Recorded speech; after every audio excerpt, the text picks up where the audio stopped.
Let's talk about the 3 secrets of Slog. So, what is Slog? Well, if you're building an open world map, then you are probably thinking in terms of landmarks. Here's a castle, a cool castle that the player can see from far away. Come visit the cool castle. Here's a river, here's a waterfall. Come visit these cool things. And then you can arrange the roads and the height maps so that the player can always see something interesting wherever they happen to be. This is a pretty good way to build a map, an open world map, but it's really only half the equation. If I see a misty castle on top of a faraway mountain and I go there, I'm gonna expect something cool. You told me there would be something cool here. You said this was a cool place to go. If it's just an empty castle, I'm going to be very disappointed. I'm going to think the game isn't holding up its end of the bargain. So, that's no good. You have to put something in that castle, something to entertain me, right? And that's the instinct that most devs have. Oh, there's a dragon fight, so come to the castle and fight the dragon. It's fun. Ah! Okay, so now there's content. Oh, you found the Lady of the Mists. Here's a sword. Whatever. By adding content, you give the player a reward for reaching these locations. That's not a very good approach. The first problem with this approach is that it doesn't make exploring more fun. It makes being in a place more fun, but it doesn't make getting there more interesting or useful. If I'm walking down this road to the castle, knowing there's a dragon at the castle doesn't make traveling this road more fun. It doesn't make exploring down this road more fun.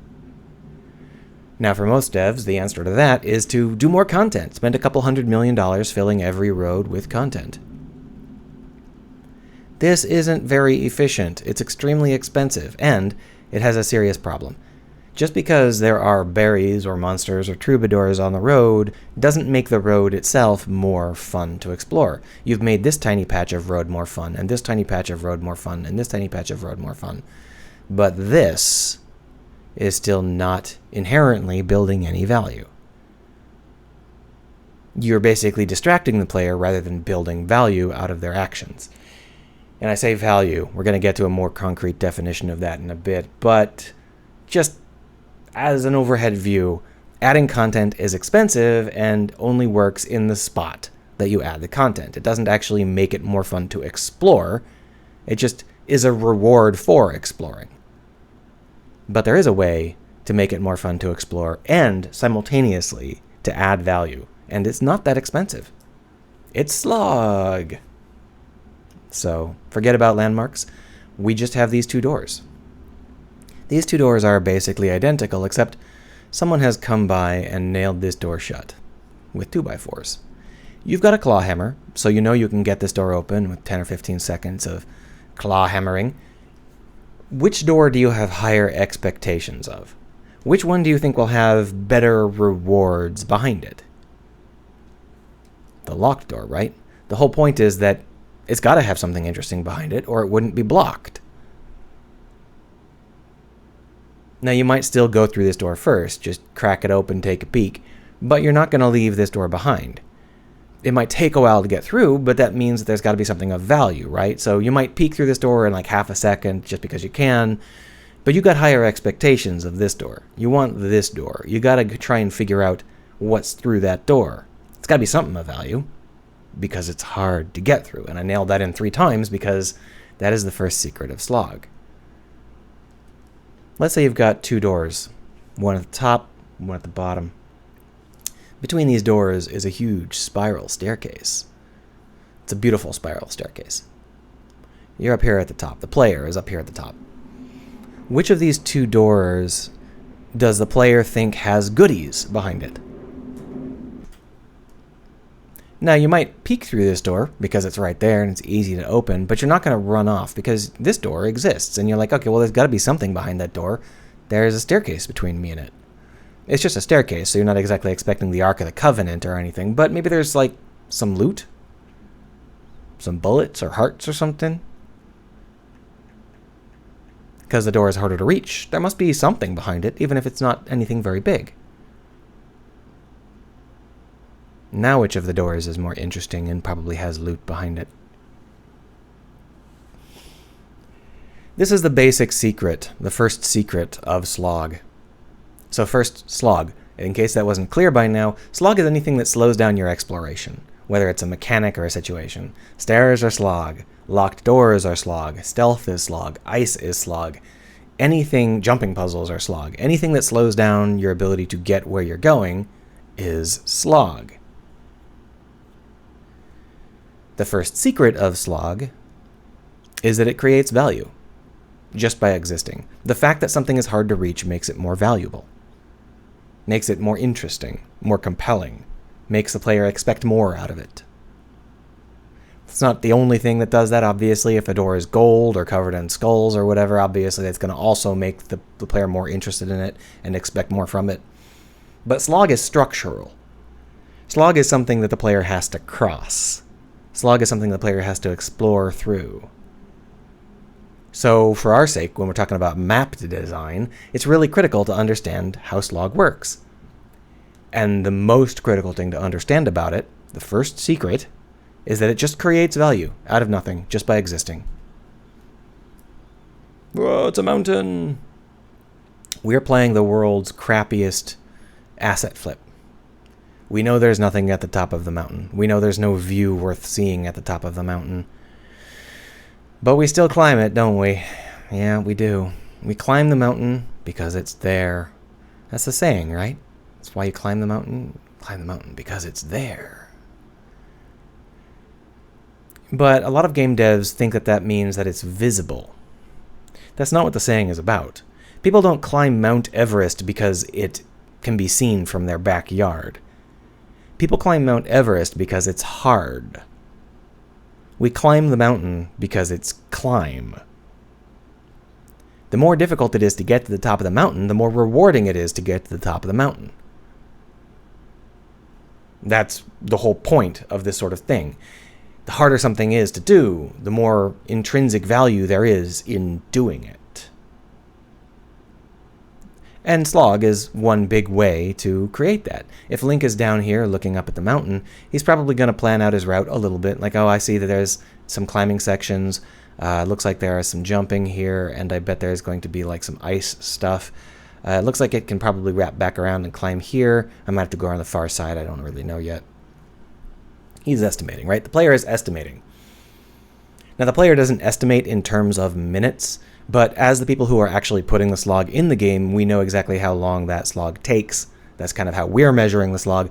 So we're going to just transparently cast it back and forth in minutes, even though the player doesn't actually think of things in minutes. So keeping that in mind, the player thinks, oh, this is a 5-minute mountain. It's going to take me roughly 5 minutes to get to the top. Boom. The mountain is now worth 5 minutes. The player has 5 minutes worth of expectations of the mountain, because they estimate they have to slog for about 5 minutes to reach the top. If they see there is a giant fast tram lift over here that goes to the top, the mountain is no longer a 5-minute mountain. It's probably not even a 1-minute mountain. Even if that tram takes a full minute, that's not slog, because it's not slowing down your exploration. It is actually completely short-circuiting it. You have to sit still and let it do all of the labor for you. So this is a 0-minute mountain now, because there's a lift to get to the top. A lift that is not slog. It's just replacing your ability to move. Oh crap, there is like a mandatory jumping section over here. It's got covered in ice and stuff. That's going to take me like 20 minutes. I'm going to fall off a lot. Now this is a 20-minute mountain, and you're probably thinking, this is probably a challenge mountain, because this is too hard for a main route mountain. So in your mind, this mountain is now so hard that it is now a bonus mountain, rather than being part of the core reward structure and progression of the game.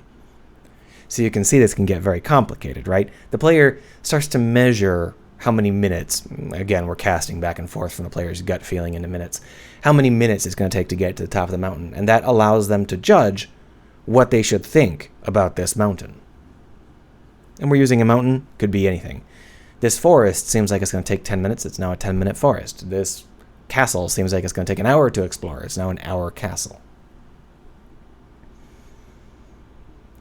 There are a couple of factors here that make this incredibly important. to really internalize in a way that a lot of people don't.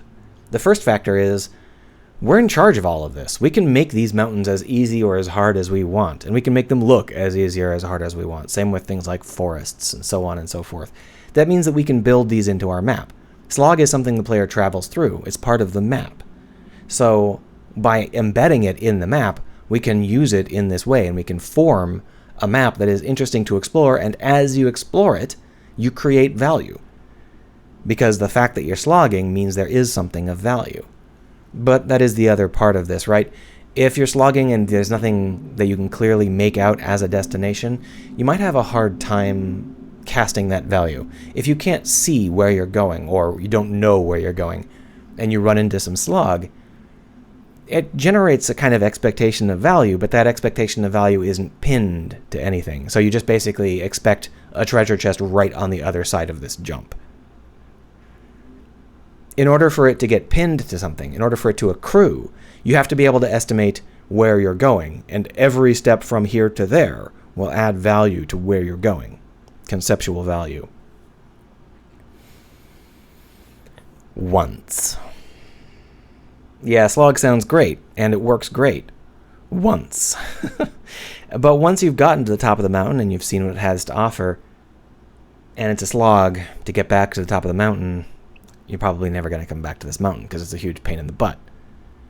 That's not so bad if places are intended to be visited once, but obviously if you plan to make this some kind of quest giver location, you're going to want to pull a Dark Souls and make sure there is a fast way to get back to the top now that you've gotten here once.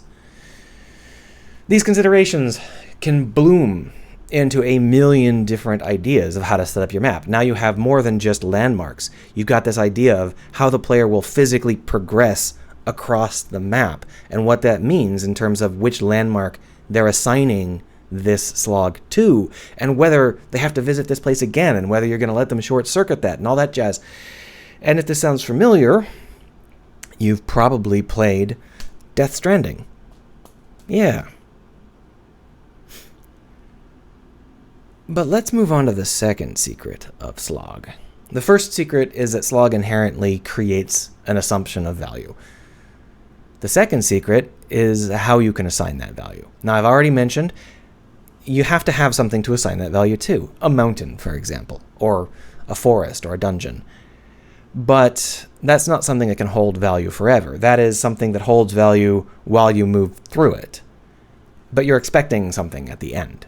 You're expecting a reward at the end of this long journey. And maybe it's like broken up into chunks, and you're expecting half a reward here, and half a reward there, and half a reward here. And that's kind of a complicated system to understand. So how Slog creates value, it's important to understand how that value is piped, where the player's expectations end up finally coming to rest. And in this particular example, that would be the top of the mountain. The player reaches the top of the mountain, and if it's a 5-minute mountain, they expect 5 minutes worth of reward. Not necessarily like 5 minutes of entertainment, but something that is worth that amount of their time, because that's the time they spent getting here. If it was 1 minute, they expect less. If it was an hour, they expect more. So there has to be something at the top that they can dump all of that value into, that they can feel like, oh, this thing is why I came. This thing has that level of importance. Content, in terms of statistical content, a monster, a weapon, some gold, that has a specific value. If you go to the top of this particular place and you find a +3 sword, that +3 sword is a specific amount of useful to you. Problem is, it's not going to be a specific amount useful to everybody else. This is an open world game. People can be tackling these mountains in any order they please, and to make matters worse, a lot of them are going to be builds that can't use swords. So a +3 sword, well, if you've never seen a plus anything sword, that's awesome. It's like, yeah, 20 minutes of time spent getting a +3 sword that I've never even conceived possible. Thumbs up. That's definitely more than worth it. But if you've got like +5 swords and you spent 20 minutes climbing and it gives you a +3 sword, you're going to be like, oh, that's kind of a letdown. I must have been supposed to do this before I got strong. Or if you get to the top and you find a +3 sword and you're like, I can't fucking use swords. This is worthless. So you can see that because the sword has a specific value already, a statistical value that the player knows how to calculate, you can't dump value into it. It's already got a value. Now, if that value happens to match up to what the player thinks it should have, fine. The player's not dumping value into it, but it is roughly correct. A better solution is to have something the player can dump value into. Something that doesn't have a statistical situation. Something that doesn't have a specific value already. For example, how about a hermit? You get to the top of the mountain and there is a hermit on top. He looks like a stack of rocks. That's fine. So this hermit is up there meditating. If you take a minute to get to the top of the mountain, if it's just a quick little jaunt, you're going to be like, okay, well, this hermit's probably just, a background character, a piece of scenery. Maybe he'll have a quest or something, or you'll be able to buy a potion from him. Something not very interesting. If you spend 5 minutes reaching the top, you're going to be like, oh, this guy must be kind of important. He must have some story things to say, or he must, have important insights, or maybe he's just fun. If you spent 2 hours getting to the top of this mountain, you're going to be like, this is the hardcore hermit. Finding him is proof that I am a hardcore player. I managed to reach the top of Death Ice Mountain. And this is proof. A hermit does not have any intrinsic value. It does not have any value as a statistical object within the game. I guess I should say he doesn't have any objective value. So he can be a receptacle for however much value the player wants to dump into him. Now, there are limits, obviously. If he's obviously cheap and pointless, you're not going to be able to dump a whole lot of value into him. But still, this sort of non-statistical reward will absorb as much player value as humanly possible for a reward. And that makes them super, super flexible. So when you're thinking about what content to put as a reward for reaching a place, your thought shouldn't be, oh, well, what kind of swords should I use? It should be, how much slog did the player go through to get here? I need some kind of non-statistical reward, some kind of thing that they can find or see that they can value at that much. And maybe that's just like a particular skin that doesn't show up anywhere else. Maybe that's just a fun conversation with a wacky hermit. If it's non-statistical, it's flexible. Once you've actually rewarded the player with that, then you can give them some statistical goodies. And they've already dumped all of their immersion, all of their evaluation. So the statistical goodies don't have to match perfectly. You can just kind of eyeball it. That is the second secret of Slog. The second secret of Slog is that the player is happy to dump that valuation into non-statistical rewards. And this can be something that happens several times. Like, oh, we get here and there's something cool. There's like a halfway house. Well, they'll dump half of their valuation there, and then they'll continue on up and they'll build more valuation, and they'll have 75% valuation or something at the top. And that's a great way to do it, because you can repeatedly dump places for the players to feel like they are being rewarded. As long as it's not statistical, because the statistical stuff already has a value, and you don't know if that value is going to line up for any given player. Yeah, you can use adaptive rewards. That's a can of worms. It's better to just use non-statistical rewards. So, let's talk about the third secret of Slog, which is by far the most difficult to internalize. Now, you see, when Link sees this giant mountain and estimates that it's going to take him 3 minutes to climb it, that's when he anchors his value. At that point, he has decided that the mountain is a 3-minute mountain. How long does it take him to actually climb the mountain? Is it 10 minutes? 1 minute? How that interacts with the anchor value is really incredibly important to how you make an exploration-focused game. Because a huge amount of reward for the player comes from feeling like they've discovered a way to route around Slog. Slog isn't some implacable wall that you have to break through. It's the obvious route. And if you can find a faster route, if you can find a shortcut, you're going to feel super cool. Whether that shortcut is like a physical shortcut or whether it's just understanding, oh, I can actually make these jumps much faster than I thought or whatever, that makes you feel super cool. So in essence, if this is going to be a 3-minute mountain as you climb to the top, if you get to the top in 1 minute because you found some super cool shortcuts, 1 minute is pushing it. Let's say 2 minutes. 2 minutes. If you get to the top in 2 minutes because you found some super cool shortcuts because you explored around, that doesn't drag the mountain down into a 2-minute mountain. That might drag the mountain down a little bit. It might be like a 2.5-minute mountain or something. But the amount of time you saved, that's your badass time. If you shaved a minute off of your ascent, that's a minute of you being a badass. Like, aha, I have avoided a minute's worth of work that mere mortals would have gone through. I'm such a badass. And just as an example of that, right? Let's say you're playing, I just played Psychonauts 2, and there is a completely unimportant part of this game, right? Where there's this set of jumps where you have to go across these things, and you have to walk a tightrope, and then you have to go over here, right? Yeah, it turns out that if you're any good, you can actually just go boing and use a semi-official glitch to just hop straight to the top without doing any of that runaround. That feels so good. That's my badass time. I just skipped what's that, 5.5 seconds? And 5.5 seconds is still enough to make me feel like I accomplished something. I explored. I found a better way to navigate this space. I found a better way to move. That means that I have personally become responsible for being awesome. Even though obviously the devs set up this other route for me. It's something that only exists because they created it in the first place. But that doesn't matter. It's lower than my anchor time. It's shorter than I thought it would be because I found a better way to do it. And it's the same thing if you find like a patch of lily pads or something in the water and you're like, oh my gosh, this is going to be difficult.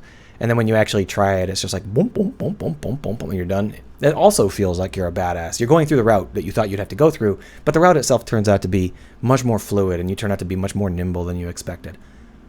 That's badass time. That's good. But what if this is a 3-minute mountain and it takes you 10 minutes to reach the top because you keep falling off?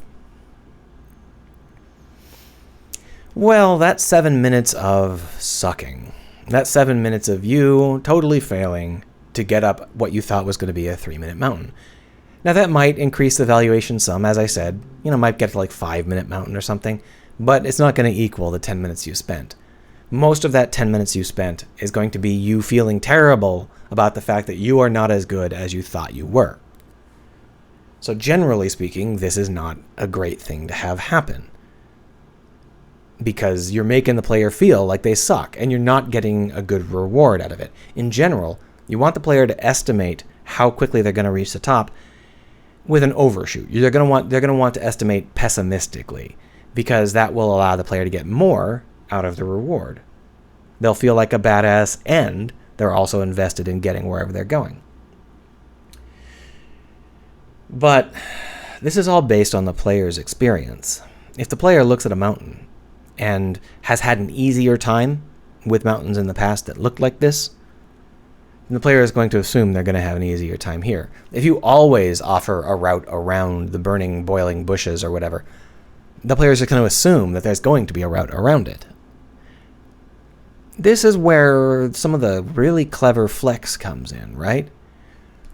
You need to be able to understand what sort of setup you've got for the player's estimates, and whether or not this is a good time to make it harder so that in the future they'll feel nervous and overestimate, or whether it's a good time to make it feel easier so that they'll feel like a badass at this exact moment. When do you want them to suffer, and when do you want them to feel like a badass? Well, you build that right into the map. And you remember that concept of content, adding content to the map? Well, if the player is suffering and they're feeling like a complete failure, why not make that a moment where you bolster up their interest by giving them just a flat-out reward. Like, oh, did you fall down? Well, guess what? At the bottom of the pit, you find some treasure. Not a whole lot, but just enough to let you know that I knew you were going to be falling here. And that'll double down on the player internalizing the fact that this kind of challenge is, in fact, intended to be failed at least once. And so when they see it in the future, they'll estimate more pessimistically. And then they'll cruise across it and feel like a badass. These are the sorts of things I think about when I'm thinking about open world game design, open world design. These are things that are embedded in the map, both in terms of what the player can see and in terms of how they can move. And these can be layered. You can be journeying to the mountain, but still also be exploring a city or a village that's nearby or a castle or whatever that stuff goes on to be. And you can arrange it so that the amount of immersion and investment you have is always going up. So that you get to the mountain and you're like, this is it. I fought my way through 18 dungeons to get here, even though technically speaking, those dungeons were just off to the side. I didn't actually have to fight through them to get here. But I did. And it was part of my journey. That's what happens if you get Slog right. If you get Slog wrong, you're like, I'm here, finally, at this mountain. I think the dungeons were more interesting. Oh, no. Worst case result, right? Anyway, this is something that we don't discuss enough, and I think that this is probably a pretty weak first stab at discussing this concept, but I thought I had to get it out there. Design your maps around Slog, because Slog is reactive to exploration. Slog is something where not only do you have to move through it, but you feel like a badass if you explore a little bit and find a way around it. Give it a try.